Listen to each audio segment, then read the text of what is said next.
मिश्रण पर्व बीजेपी रे जोगदेले राज्य शिशु सुरक्षा अधिकार कमिशन अध्यक्ष तथा विजु जनता दल वरिष्ठ सदस्य संध्यावती प्रधान। विजु महिला जनता दल राज्य साधारण संपादिका श्रीमती लिंकन सुबुद्दी निज समर्थकों सहित बीजेपी रे जोगदेले। राज्य सभापति श्री मनमोहन सामल, राज्य निर्वाचन प्रभारी विजयपाल सिंह तोमार, राष्ट्रीय मुखपात्र संबित पात्र नूतन सदस्यों को स्वागत जणाइले।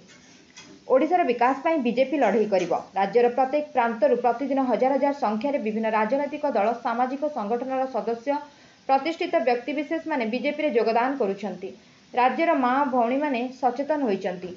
महिला सशक्तिकरण रे प्रधानमंत्री मोदीजी प्रतिबद्धता ପାଇଁ राज्यर माँ और भौणी माने बीजेपी रे जोग देउछंती, जाहाको देखि मने हेउछि नारी शक्ति जागरण आरंभ होइछि।